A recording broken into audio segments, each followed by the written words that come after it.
Sponsored by Life Care Hospital and Research Center. Best treatment facility available. Address Janata college road, Anantapur. हो जाए सावधान, दूषित सामग्री की बिक्री करने वालों पर होगी बड़ी कार्रवाई। दूषित खाद्य सामग्री की बिक्री करने वालों की खैर नहीं। वजह यह कि कमिश्नर बीएस जामोद ने खाद्य विभाग के अधिकारियों को जांच अभियान चलाने और सख्त कार्रवाई करने के स्पष्ट निर्देश दिए हैं। निर्देश मिलने के बाद खाद्य विभाग के अधिकारी एक बार फिर जांच अभियान चलाएंगे और दूषित खाद्य सामग्री का कारोबार करने वालों के खिलाफ सख्त कार्रवाई की जाएगी। आपको बता दें कि बाजार में तेजी से दूषित खाद्य सामग्री बिक रही है। इनके सेवन करने से लोगों के स्वास्थ्य पर बुरा असर पड़ रहा है। फिलहाल दूषित खाद्य सामग्री की समस्या से निपटने के लिए सरकार ने खाद्य सुरक्षा अधिनियम बनाया है।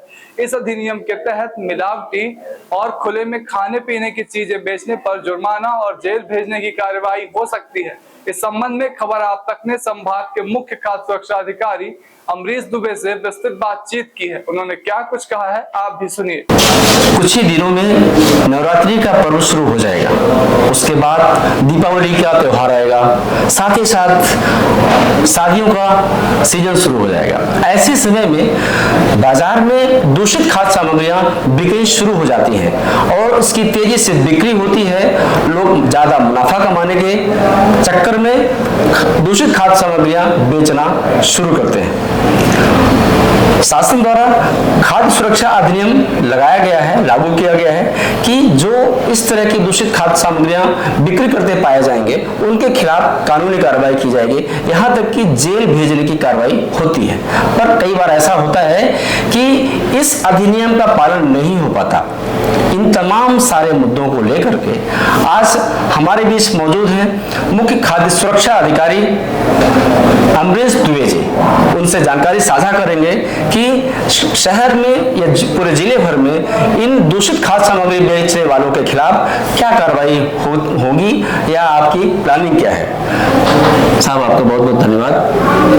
जिले भर में दूषित खाद्य सामग्रियां बिक रही हैं, इस पर आप क्या कार्रवाई करेंगे। दूषित खाद्य सामग्रियों के संबंध में लगातार निगरानी एवं नमूना कार्रवाई की जाती है एवं रिपोर्टें जो अमानक स्तर की आती हैं उनके ऊपर चालान की कार्रवाई की जाती है। उनके प्रकरण रिपोर्ट के अनुसार या तो एडीएम न्यायालय में या सीजीएम न्यायालय में प्रस्तुत किए जाते हैं एवं उन न्यायालयीन प्रकरणों में जो भी दंडादेश होता है, यदि जुर्माने का प्रावधान है तो जुर्माना वसूली के लिए भी अभियान चलाया जा रहा है एवं यदि कोई पनिशमेंट रिग्रेस पनिशमेंट है कोई तो कारावास से दंडित होते हैं। तो ये डिपेंड ये करेगा कि रिपोर्ट कैसी आ रही है, ये अनसेफ है, सब स्टैंडर्ड है, मिसब्रांड है या कोई एक्सट्रीनियस मैटर मिल रहा है।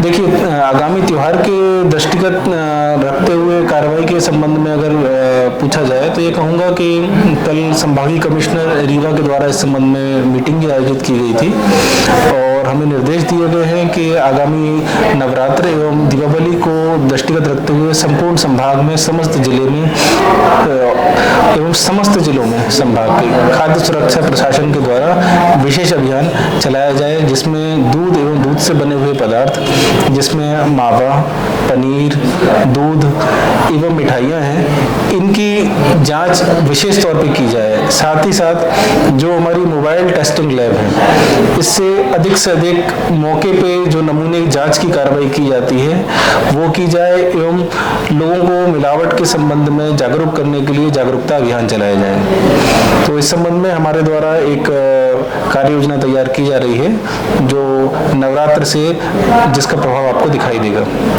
इस अभियान को चलाने के लिए कितने लोगों की टीम आपकी काम करेगी। देखिए, इसमें दो तरीके से टीम कार्य कर रही है। एक तो स्थानीय जो खाद्य सुरक्षा अधिकारियों का दल है, हर जिले स्तर पे वह कार्य करेगा, जिसमें हर जिले में अलग अलग पदस्थापना है। यद्यपि हमारे पास जो है फूड सेफ्टी ऑफिसर्स काफी कम है। जैसे सिंगरौली जिले में एक ही एफएसओ है, जो मऊगंज है उसमें भी एक ही एफएसओ हैं, मैयर में भी एक ही एफएसओ, ये एडिशनल चार्ज के रूप में देख रहे हैं। सिर्फ रीवा में 5 हैं और इसमें से भी हमें एडिशनल चार्ज करा रहे हैं मऊगंज का। सतना में 5 हैं, तो हमारे पास एफएसओ, नंबर ऑफ एफएसओ काफ़ी कम है। और दूसरा ये है कि एक संभागीय टीम भी काम करेगी जो डिविजनल फ्लाइंग स्क्वाड है, उसमें शहडोल और रीवा संभाग, इन दोनों को मिलाकर के एक संभागीय उड़न दस्ते का गठन किया गया है। वह भी औचक निरीक्षण और नमूना कार्रवाई करेगा। इतना बड़ा जिला है, संभाग है, टीम कम है, इस कम टीम होने के बावजूद भी आप इतनी बड़ी कार्रवाई इतने बड़े जिले में व्यापक कार्रवाई कैसे कर पाएंगे? ये तो बड़ा मुश्किल है, उसको आप कैसे अंजाम देंगे? देखिए, इसी संबंध में कार्य योजना बनाई जा रही है। अभी तक भी हमारे पास अमला इतना ही है और इससे ही हम काम करते आ रहे हैं। तो निश्चित तौर पे इस अमले को ही हम प्रभावी रूप से, क्योंकि क्या होता है, कार्रवाई हर व्यक्ति पे नहीं करना होता है, कार्रवाई ग्रुप में किसी एक संबंधित व्यापारी पे करना होता है जो गलत कार्य कर रहे होते हैं, उससे मैसेज जाता है और बाकी लोग अपने आप उसमें सुधार करते हैं। अभी तक कोई बड़ी कार्रवाई के बारे में आप बताएं। देखिए, विगत दिनों जब मिल्क मिल प्रोडक्ट की जांच के संबंध में कलेक्टर महोदय के निर्देश पर कार्रवाइयां आरंभ की गई थी, उस संबंध में बहुत व्यापक कार्रवाइयां की गई हैं और उसमें हमें नमूनों के परिणाम भी आने लगे हैं। करीब 20 से 30 नमूने हमारे जो हैं इसमें अवमानक पाए गए हैं, तो इसके संबंध में चालान की प्रक्रिया आरंभ होने वाली है। कुल कितने नमूने आपने लिए और कितने के आप रिजल्ट आपको मिल चुके हैं? जैसे आपने नमूने सैंपल भेजा होगा जांच के लिए, तो रिजल्ट कितने लोगों? रिजल्ट तो हमारे पास अभी करीब ये मान के चलिए 50 से 60% सैंपल्स के ही आए हैं, क्योंकि अभियान प्रदेश में व्यापक स्तर पर चलाया गया था और चूंकि लैब की एक सीमा है सैंपल्स टेस्ट करने की, एक टाइम लगता है और वहाँ पर भी स्टाफ सीमित है, इसलिए चूंकि सैंपल्स बहुत ज़्यादा थे तो समय लग रहा है थोड़ा रिपोर्ट्स में, मगर धीरे धीरे रिपोर्ट्स आ रही है और हम ये अपेक्षा कर रहे हैं कि दिवाली के पहले तक लगभग जो हमारा पूर्व का अभियान था उसकी सारी रिपोर्ट्स आ जाएंगी। न्यायालय में आपके द्वारा अब तक कितने प्रकरण प्रस्तुत किए गए हैं और जिनका निराकरण हुआ हो या जिनमें जेल होने की कार्रवाई हो या जुर्माने की कार्रवाई की गई? अभी करीब ये मान के चलिए आप 140 के आसपास हमारे यहाँ से न्यायालयीन प्रकरण एडीएम न्यायालय में थे, जिसमें से 90 प्रकरणों के आसपास निर्णय हो चुका है जिनमें जुर्माने की कार्रवाई की गई है। अक्सर ये देखने को मिलता है कि जुर्माने की कार्रवाई तो हुई, लेकिन जुर्माने की राशि जमा नहीं हो पाती है। कितने जुर्माने की राशि आपने अब तक कितनी जमा कराई? देखिए, जुर्माने की ये न्यायालयीन प्रक्रिया है, हमारा प्रकरण नमूना लेना एवं प्रकरण को न्यायालय में प्रस्तुत करना, वहाँ तक हमारे को अधिकार प्राप्त है और हमारे एक्ट में भी ये प्रावधान है कि जो जुर्माना वसूली होगी वो आरआरसी के रूप में की जाती है, ये राजस्व अधिकारियों के माध्यम से किया जाना है। तो जुर्माने की राशि बकाया कितनी है? जुर्माने की राशि करीब ये मान के चलिए 30 लाख के आसपास बकाया होगी।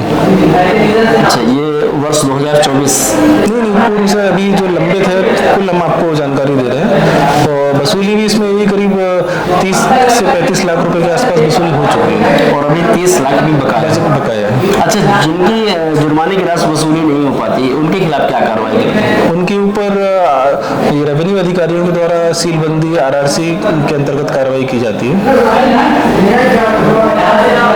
अक्सर ये माना जाता है कि जो बड़े होटल शहर में या जिले में संचालित कहीं भी हैं, उनके खिलाफ जांच कार्रवाई नहीं होती, क्या आपका इसमें कहना है? नहीं, आप बताएं ऐसी कौन सी होटल है जिसपे जांच कार्रवाई नहीं की गई है, क्योंकि अभियान में तो लगभग सारे बड़े प्रतिष्ठानों की जांच की गई है, ऐसा कोई भी बड़ा प्रतिष्ठान नहीं शेष है जिसकी जांच ना हुई हो।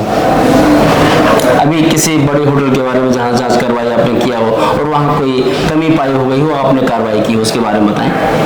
अब एग्जैक्टली तो अभी नहीं बता पाऊंगा, उतना तो ध्यान नहीं रहता, क्योंकि प्रतिदिन हम लोगों के पास इंस्पेक्शंस दिल्ली से भी आते हैं, एफएसएसआई वहाँ से भी इंस्पेक्शन करने के लिए भेजता है और कंप्लेंट्स पे भी होते हैं, रैंडम भी होते हैं, तो वो तो कार्रवाई चलते रहती है। कोई विशेष रेगुलरिटीज होती हैं जो लोगों की जानकारी में आना चाहिए, उन्हें पीआरओ के माध्यम से पब्लिक में भी प्रसारित किया जाता है। जैसा आपने बताया कि अभी कमिश्नर साहब ने मीटिंग ली थी और पूरे संभाग में नमूने लेकर के उनकी कार्रवाई करनी है, जांच की जानी है, तो ये अभियान कब से शुरू करेंगे? ये नवरात्र से अभियान आरंभ हो जाएगा, उसके पूर्व से भी हो सकता है, तैयारियां चल रही हैं उसमें।